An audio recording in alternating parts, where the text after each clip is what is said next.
નમસ્કાર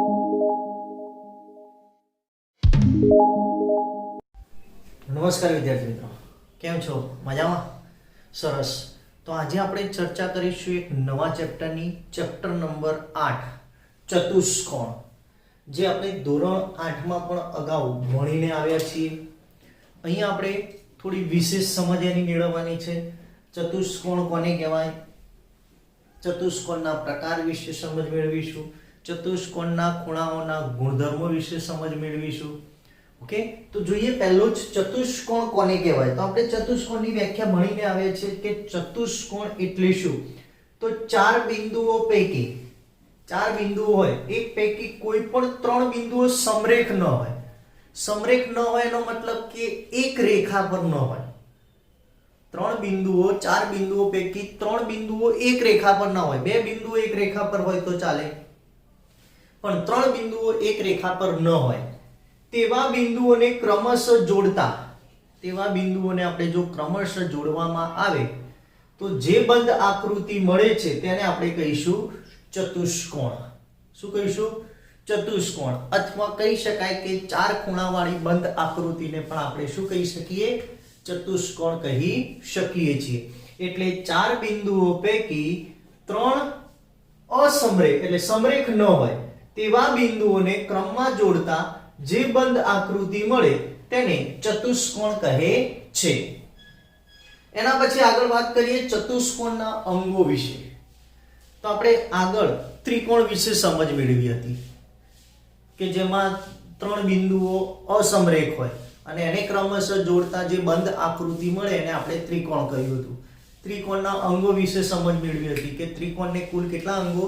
6 અંગો, ત્રણ ખૂણા અને ત્રણ બાજુઓ. એ જ રીતે અહીંયા ચતુષ્કોણના અંગો વિશે સમજ મેળવવાની છે. તો એક ચતુષ્કોણ આપણે લીધો છે, ચતુષ્કોણ ABCD. હવે ચતુષ્કોણના સંદર્ભમાં તેના અંગો વિશે વાત કરવાની છે.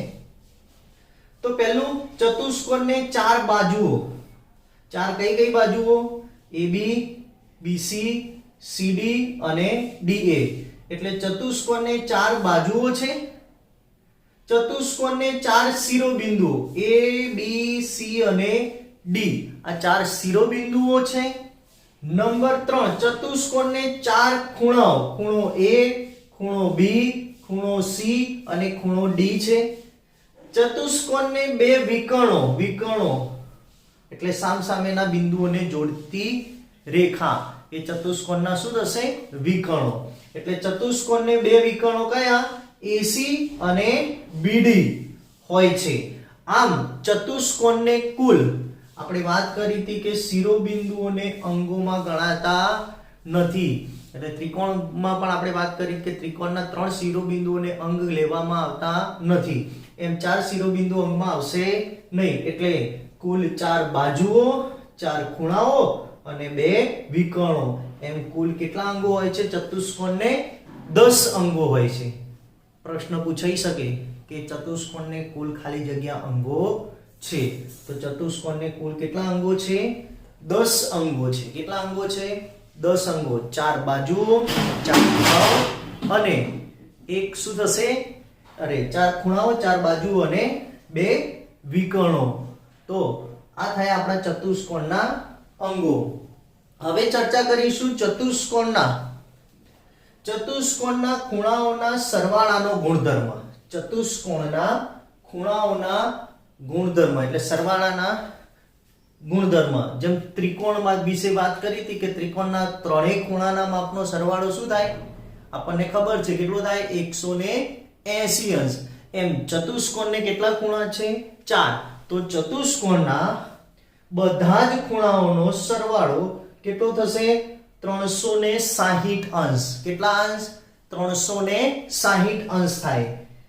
એને સંદર્ભમાં ત્રિકોણ ABC ના સંદર્ભમાં કહીએ તો ખૂણો A પ્લસ ખૂણો B પ્લસ ખૂણો C પ્લસ ખૂણો D બરાબર 360 અંશ. કેટલા અંશ? 360.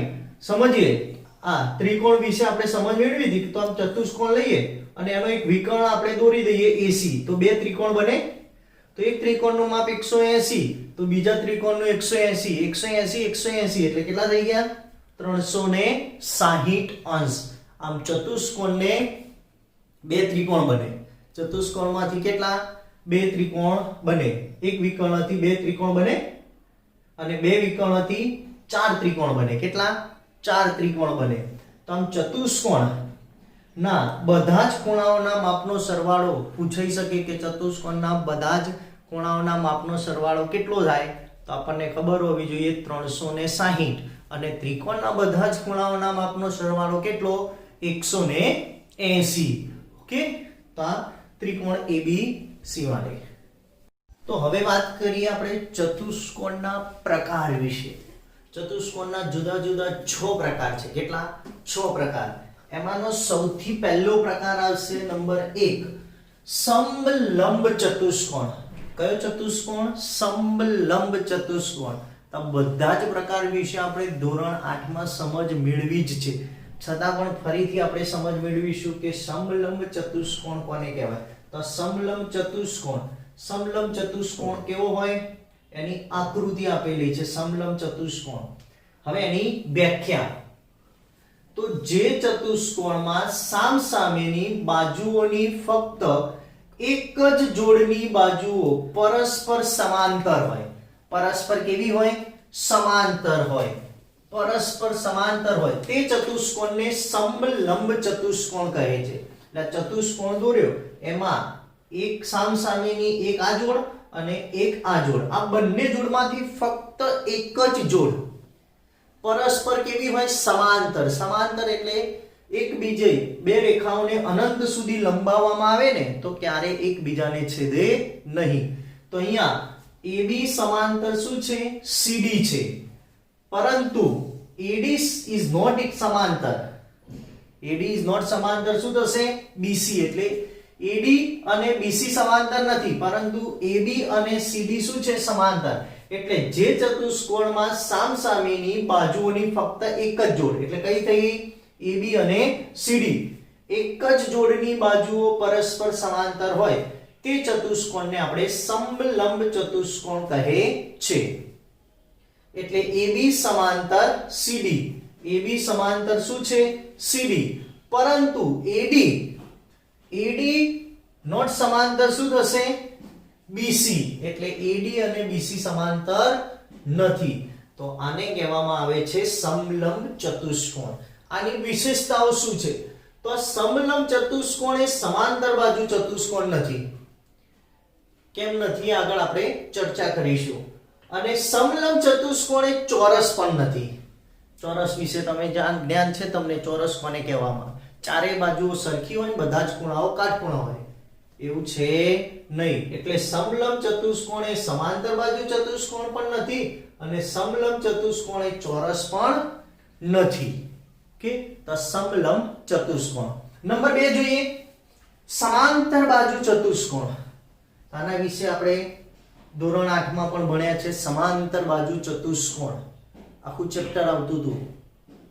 તો સમાંતર બાજુ ચતુષ્કોણ PQRS, તો જે ચતુષ્કોણમાં સામસામેની બાજુઓની જોડ કેવી? બંને જોડ, એટલે PQSR અને PSQR બંને જોડ સમાંતર છે હોય તે ચતુષ્કોણને સમાંતર બાજુ ચતુષ્કોણ કહે છે. સમલંબમાં એક જોડ, સમાંતર બાજુ ચતુષ્કોણમાં સામસામેની બંને જોડ, સામસામેની બંને જોડ. તો જે ચતુષ્કોણમાં સામસામેની બાજુઓની બંને જોડ સમાંતર હોય, સમાંતર એટલે અનંત સુધી બંને રેખાઓને લંબાવતા ક્યાંય છેદે નહીં, એને સમાંતર રેખાઓ કહે છે હોય તે ચતુષ્કોણને સમાંતર બાજુ ચતુષ્કોણ કહે છે. એટલે PQ સમાંતર SR અથવા RS અને PS સમાંતર QR. હવે એની વિશેષતાઓ, તો ચોરસ, લંબચોરસ, સમબાજુ ચતુષ્કોણ આ બધા સમાંતર બાજુ ચતુષ્કોણ કહી શકાય.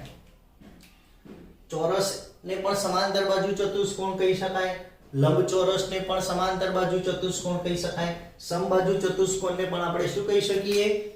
શું કહી શકાય? સમાંતર બાજુ ચતુષ્કોણ કહી શકાય છે. અહીંયા જુઓ, સમાંતર બાજુ ચતુષ્કોણ સમલંબ ચતુષ્કોણ છે એટલે આને સમલંબ ચતુષ્કોણ કહી શકાય.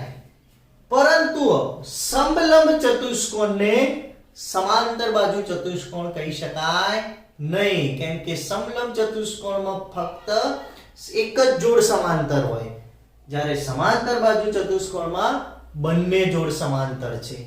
માટે સમલંબ ચતુષ્કોણ એ સમાંતર બાજુ ચતુષ્કોણ નથી, પરંતુ સમાંતર બાજુ ચતુષ્કોણ એ સમલંબ ચતુષ્કોણ છે. ધ્યાન રાખજો આ ખાસ. એના પછી વાત કરીએ નંબર 3, લંબચોરસ. કઈ ચોરસ? લંબચોરસ. તો લંબચોરસ વિશે પણ આપણને ખબર છે. તો જે ચતુષ્કોણની સામસામેની બાજુઓની બંને જોડ સમાંતર હોય અને ચારે ખૂણા કાટખૂણા હોય. કેવા હોય?